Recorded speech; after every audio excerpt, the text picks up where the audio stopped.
Hey guys, so it looks like we got the CPI data in, and the market was like, whatever. You saw it go green, you saw it go red, then back to green, but it really just kept us in a range today. So it really didn't affect the markets that much. I think it's really more about, again, weekly OPEX, expiration today.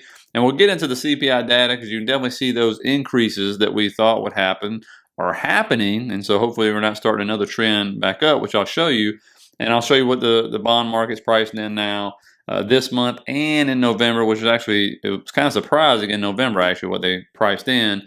And plus a chart that I think just shows, I shared this with members of just how, confusing or why a lot of people are confused in this market because, again, it's just something we haven't seen before, most of us in our lifetime.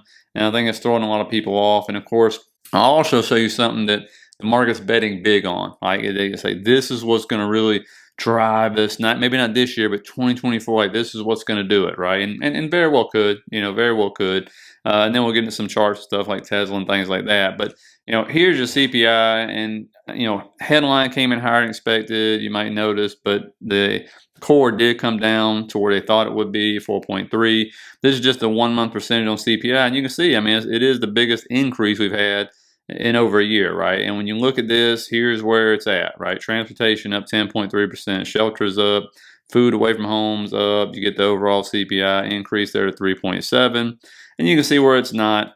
And when we go over here, maybe in the 70s this happened. Hopefully this is not what's going to happen here. This is one of Jerome Powell's biggest nightmares, right? Like so far you've seen CPI coming down all year, 6%, 5%, 4.9%, 4%. All of a sudden comes to 3%. Now all of a sudden goes from 3 to 3.2 to 3.7. And so next CPI reading will be very interesting to see if it comes in higher because obviously 3 makes a trend. And so we'll see from there. Let me know what you think in the comments. Now what's interesting, here's what the tracker tool is telling us here. No rate hike coming up, shockingly, in September. It actually went to 97%. I don't know if this has been wrong all year. I don't remember it being wrong.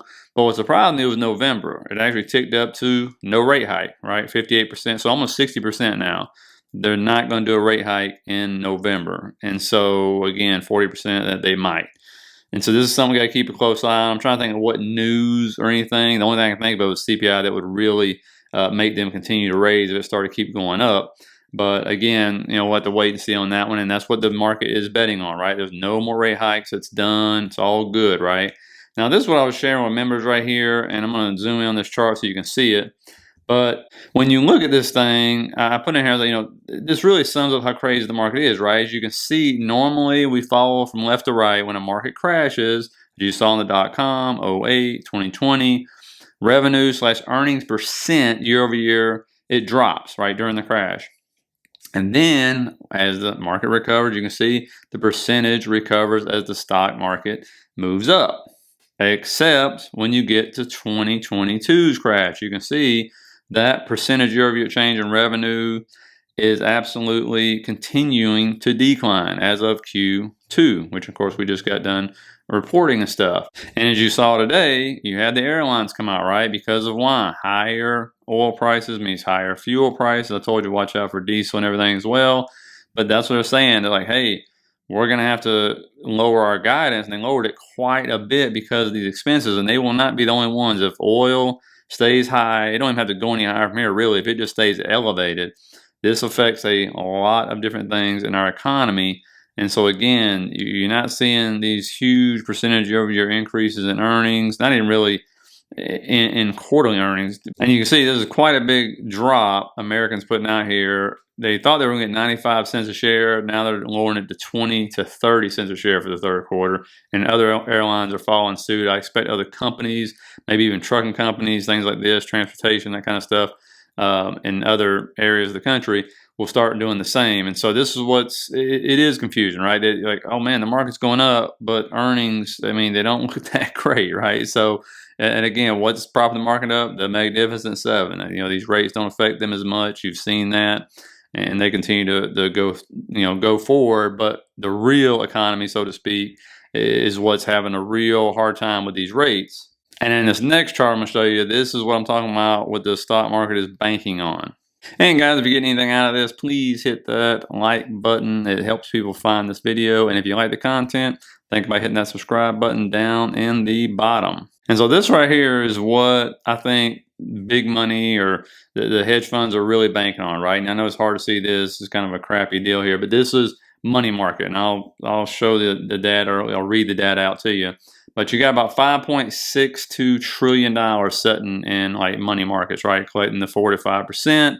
And so they're loving life and everything. And the bet is like, hey, what's going to happen when this money, they get tired of collecting 5, 6%, people feel more comfortable what's going on in the economy and the market, and they start transitioning that money into the stock market, okay? Because right now, what's going on? You got people still, obviously, they're loving treasuries and these money markets, but as soon as they feel more comfortable with the stock market, what's going to happen when even just a fraction of that starts moving back over into stocks? And so obviously it would drive the stocks up for sure. I mean, it'd be a huge surge of energy into the market. So let me know what you think in the comments. I mean, it makes sense, but the question is, when is that going to happen? We just don't know. And that's going to lead me to, these charts here. And I got to say, I always give credit where credit is due, right? The market makers did their job. They absolutely killed the premiums at 10:30 on, right? They kept the SPY in like a 0.20% range right there, which is just crazy. And then, of course, later on in the day, we end up getting a sell down to grab more liquidity before slightly moving up a little bit. But again, this is what they do. This is their job, okay, in the market. This is quarterly FX. I told you, you're going to see some funny things this week. Now, IWM, because the Qs and SPY really didn't do a whole lot of anything, but the IWM is the one to watch for these small caps, right? Because you get literally the momentum on the RSI and the MACD look terrible. You got that gap right down there from June, which would make sense. And it's just barely holding on. It was the worst performer again today. Cannot catch a bid right now.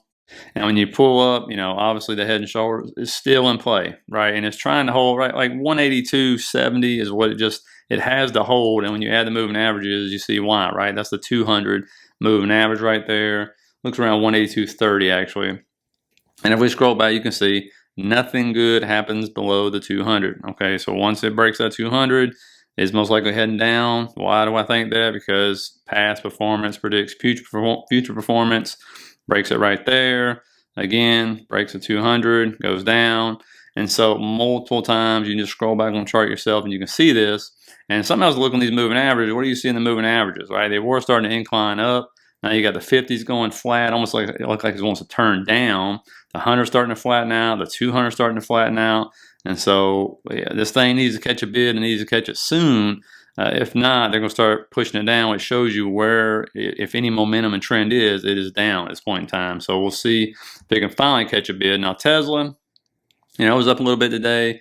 The one trend line I'm watching is this one right here. The short-term trend line is still holding, but this one right here is wild. We go to the weekly, you got 1, 2, 3, 4 rejections. So this is that trend line going back to 2021.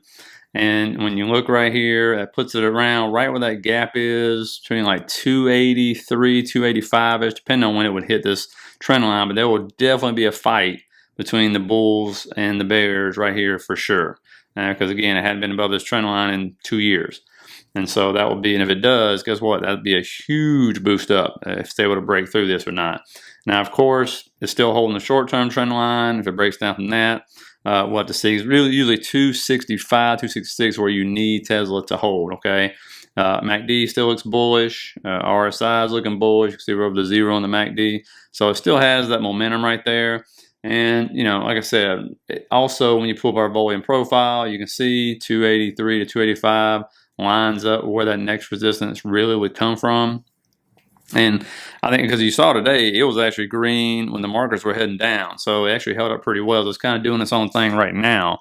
Now, AMD, this one right here, I tell you what, I cannot believe this thing is still consolidating and wedging its way in here. It got down that trend line again for the third time, bounced off of it, got rejected off of the descending top trend line right there, as you can see. And when we add the moving averages, you can see that's also where the 100 moving average is right there. And so when you're looking at this thing, look at the RSI, it's just coiling. It's like the bulls and the bears are fighting it out, and we just don't know which way it's going to go. But whichever way it's go, I think it's going to be an explosive move. Obviously, when you look to the upside, that's normally what you would get in this formation is a a blow to the upside, but there is so much confluence right above it with the 100, the 50, right there with a lot of resistance. That, I mean, if it did, well, basically pull a Tesla. If it went up, it would just explode up higher. Obviously, less resistance moving down, right? It'd be easier for it to move down through that volume gap right there. But it seems like it's going to take a news event to push this thing down like that. So I don't know. I'm almost leaning for this thing to explode higher. Maybe I'm just being biased. Let me know in the comments what you think about that. But that's usually what you're going to get. And there's just so much pressure. It's just boiling up, waiting to explode. And it kind of does remind me of Tesla in that sense. But again, the easier pathway is down. And if it breaks that trend line, which we haven't been below since 2023, then yeah, I think 97 is going to 102 first, and 97 is definitely in the cards. So let me just think about that. Netflix had a terrible day today. It actually wasn't doing bad at all. But then you can see what happened here. It came up, it's like, oh, it's okay, and then just imploded, went down almost 5% for the day. And what happened was, in the middle of the day, the CFO was giving some speech at some Bank of America conference, and he comes out and gives soft guidance on operating margins in the 18 to 20% range, which is short of the consensus 22%. And people did not like that at all. He tried to clean it up, but didn't really work out too well for him for the day. We'll see if this gets a bounce or not.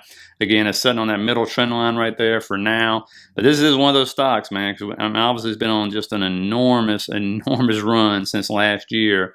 And you can see, because the air is going to start to get a lot more thin up here, this could absolutely move down. I mean, you could see if that breaks right there. We got those gaps right down below. It'd be setting in this volume gap right here. So, yeah, you can see it head down. If it gets to that trend line, it's around 393.50. If it heads down there right above that gap, and you can see, I mean, obviously on the daily, sitting there with a bearish MACD cross. Watch for this to go below the 0 line. The RSL on the daily is already below the 50. And so, you could see more downside, depending on how the market wants to take into account what they're talking about, the margins, things like that. Or they just want to take profit, right? I mean, because again, they made a boatload of money on this one. Amazon today, new 52-week high after it eclipsed this level right here. Again, let's see if we get a double top right up at this level, which was all the way back last August right here. And that number is around 147, 148-ish. If it continues to move up, like I said yesterday, it's got a clear runway between 148, 150 before it really starts running into resistance. And you can see on the weekly here, I mean, are we starting to get overextended? It looks like it. I mean, it's still got room to run if it wants to run up to that level. But again, watch out for that double top effect right there.